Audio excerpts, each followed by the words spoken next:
ons sit vir 'n oomblik so en ons sluit ons oë en ons dra vanoggend se diens aan die Here op. Almagtige Hemelvader, wat 'n wonderlike voorreg om vanoggend in U huis bymekaar te wees. Dankie Here dat ons U kinders mag wees en dat U ons by die naam geroep het en verklaar ons behoort aan U. Dankie Here dat terwyl ons vanoggend hier sit, maak ons harte oop en sê Here, ons is ontvanklik vir U woord en U Gees wat ons lewens kom verander, ons harte kom vernuwe en ons verhouding met U kom versterk.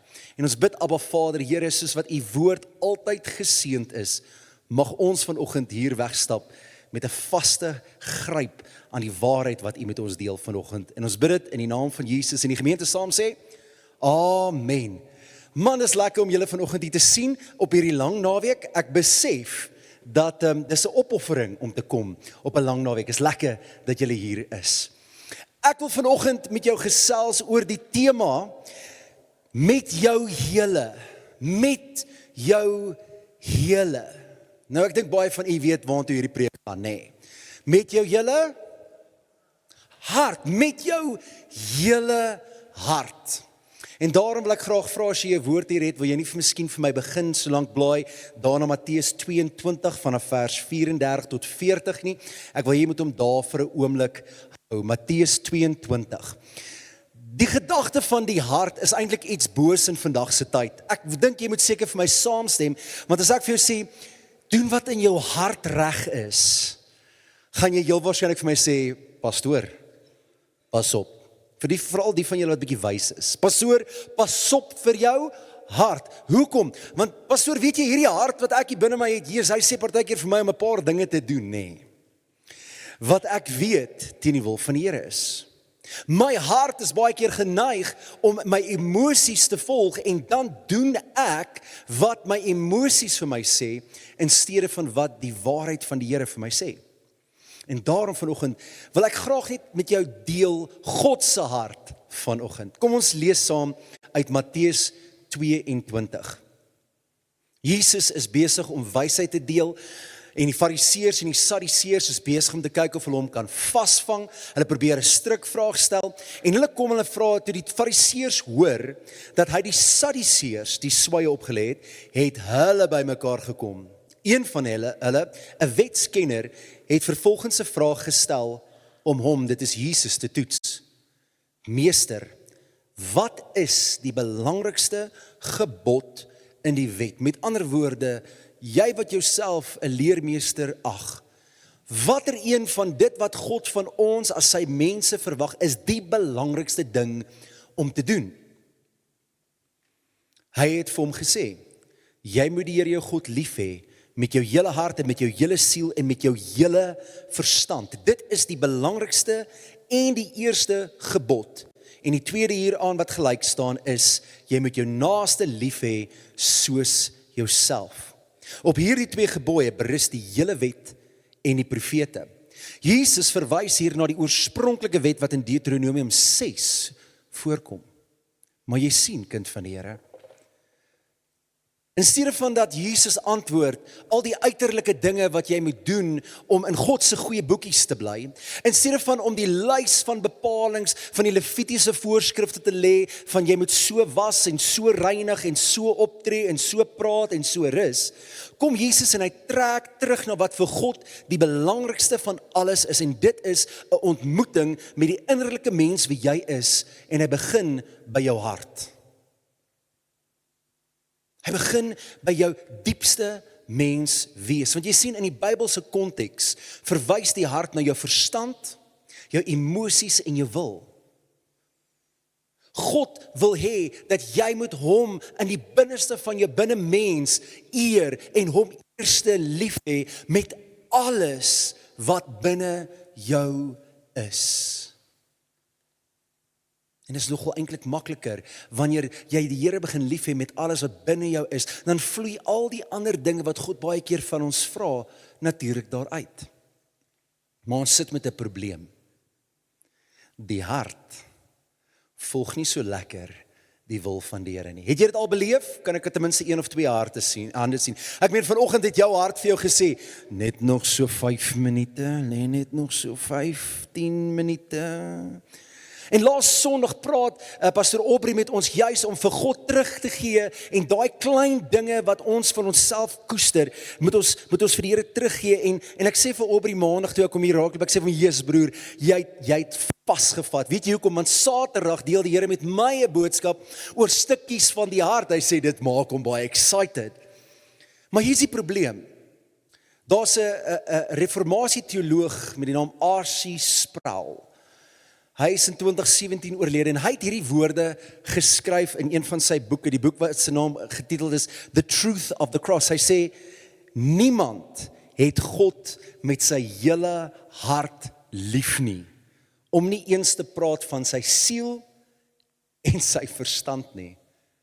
Jesus, toe ek hierdie aanhaling raak lees, te besef ek, nee, wag, dit maak nie vir my sin nie. Ek het mos Here lief met my hele hart en met my hele siel en met my hele verstand. En ek gaan lees op, hoe kan hierdie man wat die woord so ken, dit sê? Immers God vra dit van ons. En hy skryf hierdie woorde, hy sê, die rede hoekom hy dit kan sê, is omdat ons waarlik God met alles in ons eers sal kan lief hê, die dag wanneer ons by hom inwoon. Want solank as wat ek en jy nog op aarde is, gaan ek en jy in hierdie vleiskas 'n sondige natuur hê wat probeer om ons hart te kom steel. 'n Sondige natuur, 'n fokusverskywing wat stukkies van ons lojaliteit, ons ywer en ons toewyding vir God wil kom wegneem. Jy sien, die woord sê vir ons, die hart is iets wat nie vertrou kan word nie. Hy's bedrieglik. En dit is so. Hoor wat sê Jeremia 17 vanaf vers 9 tot 10. Jeremia 17. Die profeet in al sy wysheid sê hierdie, hy sê, die hart is bedriegliker as alles. Dit is 'n ongeneeslike. Wie kan die hart verstaan?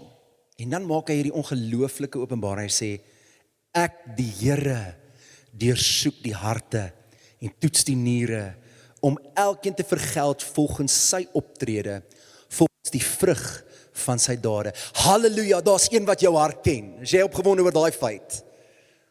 Dit beteken selfs al kyk jy na jou eie lewe en dit dinge maak nie saak nie, kom God en hy sê, ek ken jou hart, ek weet wat daar binne aangaan. En dit beteken vir jou en vir my dat ons moet God deel maak van ons lewensreis om hierdie hart so ver as wat ek kan ten volle vir hom te gee en vir hom lief te wees. Jy sien, dit is net 'n bietjie wat aan die gang is. Maar daai bietjie maak 'n groot verskil. Die Amplified sê, the heart is deceitful. Who can understand it fully and know its secret motives? Hierdie woord bedrieglik impliseer 'n doelbewuste, dikwels berekende poging om iets te mislei met leuns en manipulasie en verborgde motiewe. Het jy al 'n bietjie van jou motiewe deursoek? Hoekom doen jy wat jy doen? Hoekom leef jy soos jy leef? Hoekom kies jy om sekere dinge te doen en ander dinge te los? Hoekom kies jy om sekere dinge te koop en ander dinge te los? Hoekom kies jy om tyd met sekere dinge te spandeer en ander dinge te los? Jy sien, jou hart is besig om in jou lewe hierdie motiewe te kom draai en te kom skuif soos wat jou vlees baie keer dit wil hê. En op die ou einde kan jy dit glo nie, maar dit vat 'n bietjie. Net 'n bietjie. Net 'n klein bietjie. En dit skuif. Net 'n klein bietjie. Jy sien, die woord sê, nie net is die hart bedrieglik nie, maar dit is iets wat ronddryf. Dit is iets wat jy die hele tyd moet ophou. In Spreuke 4:23 staan daar die volgende woorde. Bewaar jou hart meer as enige iets wat bewaar moet word. Van daaruit ontspring die lewe. Dit impliseer, ek en jy moet bewus wees wat hier binne aangaan, want dit beïnvloed alles in jou lewe. Dit impliseer, jy moet proaktief wees wat in jou hart aangaan. Ek is 'n reaktiewe mens. Ek dink, die van die wat my ken sal agterkom, iets gebeur en dan gaan ek, sorry. Ek sal eers optree en later die vraag vra, maar hoekom tree ek so op? Maar die Here sê in sy woord, jy moet jou hart bewaar, jy moet pas op wat daar binne aangaan, want as jy nie proaktief gaan optree wat hier binne aangaan, gaan dit jou bekruip van agter af. En ons het nou klaar gesien, die hart is bedrieglik. En hy probeer jou so bietjies vir bietjies vat na dit wat jou hartsbegeerte in die vlees baie keer is. Walt Whitman, is Amerikaanse digter en skrywer en romanskrywer. Hy kom daar uit 'n paar jaar terug. Ek sal nou nie sê in watter 1800s hy geleef het nie. Dis die beste foto wat ek van hom kon kry. Dit lyk vir my soos 'n man se man daai, nê. Of miskien 'n universiteitsstudent tans op Potch wat Afrikaans beveg. Maar hy sê die volgende woorde, hy sê, if you want to know where your heart is, look to where your mind goes when it wanders. Wat is die gedagtes wat jy deurlopend in jou kop beleef? Wat is die ding waaroor jy baie dink, of oor waaroor jy baie bekommer, of waaroor jy baie keer in die nagte wakker word? Wat is die eerste ding wat in jou kop opspring wanneer jy in die oggend wakker word? Waar jou gedagtes lê is eintlik wat in jou hart aangaan. God het vir ons 'n radar gegee om te sê, waaroor dink jy? En jy moet daarop let, want uit jou hart uitvloei die lewe wat jy nodig het om in hierdie wêreld 'n verskil te maak, maar ook om in 'n verhouding met die Vader te leef, die een wat jou hart begeer. Bo alles begeer die Here jou innerdiepste mens. Het jy al oudit geneem oor jou gedagtes? Jy sien, daar was 'n man wat 'n besluit geneem het en hy het nie lekker gedink oor wat aan die gang is nie. En ek het daar 'n prentjie op die bord vir julle van Rich Van Pam. Rich Van Pam was 'n 62-jarige Amerikaanse soldaat, vegter van die vroeë oorlog, en hy het besluit, hy gaan op 'n genadige dag in September 2003, gaan hy 'n 35.4 kilometer reis op sy bootjie aflê tussen Santa Catalina en Long Beach. Dis 35 kilometer van die een punt na die ander. Hierdie reis het hy aangepak sonder 'n radio, sonder 'n kaart en sonder enige manier om 'n noodsein uit te stuur. En weet jy wat het gebeur toe hierdie man wat weet in watter rigting hy op pad was? Wat het gebeur toe hy niks instrumente gehad het wat hom op pad gehou het nie? Wil jy raai? Hy was al 120 dae verlore op die see. Nie net 120 dae verlore nie, hy het byna, hoor gou, hy het byna 564 kilometer ver geseil. 35.4 kilometer? 120 dae, 500. Jy dink jy het al verlore geraak. Hulle het hom al uiteindelik op sy boot gekry, nê. En jy sal sien sy hoofmas is stukkend, die seile is geskeur. Hulle het die man daar gekry en hy het oorleef deur van die seemeeuwe te lok na sy boot toe en hulle te vang en hulle te eet, en hy het sop gemaak uit die skil op die dop van 'n skilpad. Hoeveel keer vind ek en jy onsself op pad iewers heen, baie eenvoudig, sonder om na die toestand van ons hart te kyk of ons verhouding met die Here, sonder byvoorbeeld 'n radio, gebedslewe met die Here, of 'n kaart, die woord in ons lewe, en voordat ons self kry, wandel ons vir so lank op 'n dwaalpad, ons het geen idee hoe die duiwel het ons daar gekom nie. En dan is alles so de mekaar, dit wat mooi was is stikkend, en die seile van ons lewens lê in mekaar, en jy moet seemeeuwe eet, man. Wat gaan in jou hart aan? Waarheen dwaal jou gedagtes? Is dit nie dalk besig om jou weg te neem van die Here af nie? Net 'n bietjie. Net 'n bietjie. 'n Hart dwaal selde van die Here af weg in 'n enkele massiewe rebellie, maar eerder deur 'n klein, subtiele, geleidelike afdrywing. Ons verkoel.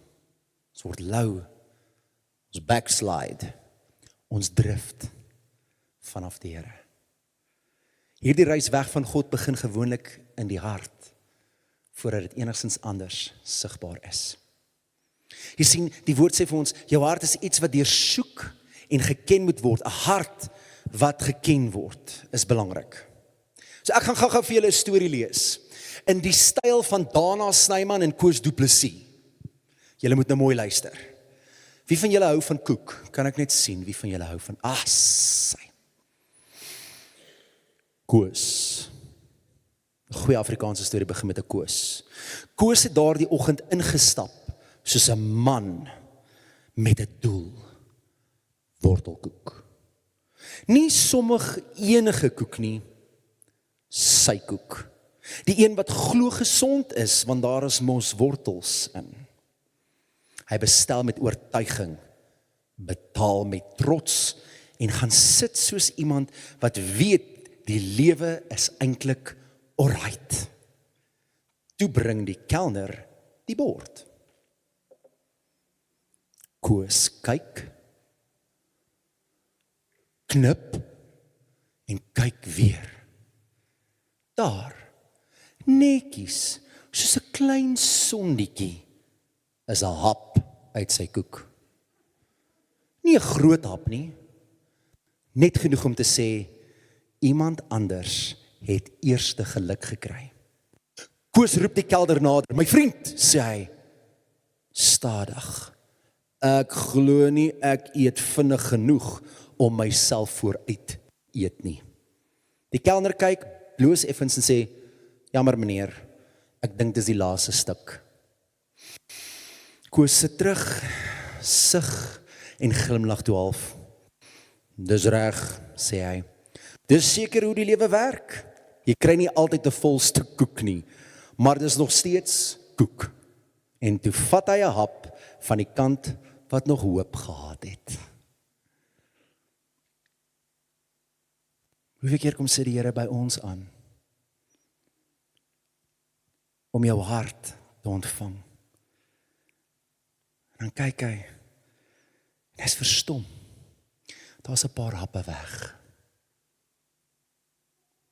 Iemand of iets anders was eerste by die plesier wat hy wou gehad het. Kyk bietjie wat gaan aan in jou bord. Psalm 139 vers 24 sê die volgende: ondersoek my o God en ken my hart, toets my en ken my ontstellende gedagtes, kyk of ek nie op 'n pad van verdriet is nie en lei my op die ewige pad. Daarom vra ek jou vanoggend, wanneer laas het jy bietjie in die bord van jou hartslewe gekyk? Wanneer laas het jy bietjie gaan audit en kyk hoeveel happe is dalk weg uit jou hartswortelkoek? Ek maak iemand nou lus, nê? Ek kwyl eintlik in my mond.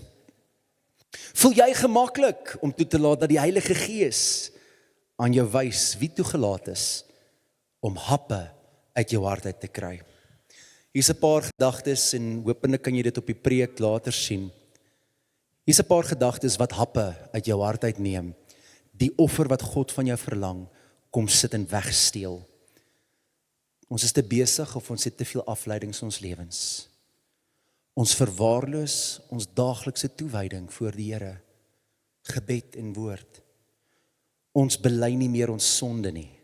Inteendeel, ons koester dit soos ons laas Sondag gehoor het. Ons loop rond trots en selfstandig, want ek kan my eie mens wees en my eie lewe regeer. Ons buig voor die afgod van gerief en sukses. Ons baan en ons geld is meer belangriker as God. En dit sal hom natuurlik bevredig. Ons is soms selfvoldaan en apaties teenoor ander. Ons is so gemaklik in ons verlossing, ons dink ons het dit alles bymekaar. Ek kan vir jou sê, as 'n pa van 'n 3-jarige, ek het dit nie bymekaar nie. Ons kry soms ongeloof en twyfel, en ons laat toe dat dit uit ons hart uit skep en skep en skep. Ons vergelyk ons lewens met ander en sê, ag, is nie so bad nie. Jy het daai ou by die kerk gesien, ek weet waar hy Vrydag was. Dis okay, ek's alright. Of ons gee onsself oor aan vrees en angs. Jy sien, kind van die Here, God het ons geroep na soveel meer. Hy soek jou hele hart. En voordat jy self kry, as jy nie mooi kyk nie, waar jy begin het, waar jy eindig, is nie dieselfde plek nie. Daar's 'n stukkie vir 'n stukkie uit jou lewe uitgehaal. Bietjie vir bietjie. Soms weet jy nie eens agtergekom nie. En dan draai jy om en jy kyk waar jy was, en jy kyk waar jy is, en jy vra Here, hoe het ek hier opgeëindig? Weet jy wat's wonderlik? Die Here is 'n bakter van formaat, amen. Hy sê in Esegiel die volgende woorde. Hy sê, ek sal vir jou 'n nuwe hart gee.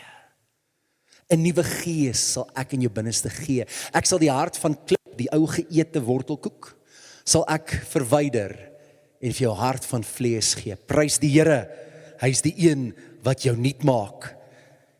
En as jy nie van wortelkoek gehou het nie, kan jy vra vir chocoladekoek. Amen. Kom ons sit so, ons sluit die oë en dan sluit ek vir ons hierdie diens af met 'n gebed en 'n seënbede. Magtige Hemel Vader, Here, ons as U gemeente vanoggend nader U as ons koning en ons Here. Deur U wonde het daar vir ons genesing gekom. En Here, ons het 'n lys van siek mense in die gemeente en ons weet hulle word voor U voete gelê daagliks. Maar vanoggend, Here, wil ons ook persoonlik by die naam vir Marius aan die voete kom neerlê. Here, U ken U dienskneg, U weet sy hart klop vir U en vir U gemeente. En ons wil vanoggend vir U vra, strek U genadige hand uit teenoor hom. Raak sy liggaam aan, genees hom in die naam van Jesus. Here, mag daar 'n getuienis kom uit hierdie gebeurtenisse wat verklaar God leef en God regeer. U is steeds op die troon. Here, ons wil vra dat U ons elkeen se harte in hierdie week sal ondersoek. Ons sal lei en rig in die wil, in die wee, en ons sal bring tot op 'n plek, Here, waar ons leef in totale oorgawe vir U. Mag ons U lief hê met ons hele hart, ons hele siel, al ons verstand en al ons krag. Mag die genade van God, die liefde van Jesus en die troostvolle gemeenskap van die Heilige Gees met elkeen van ons wees. Amen.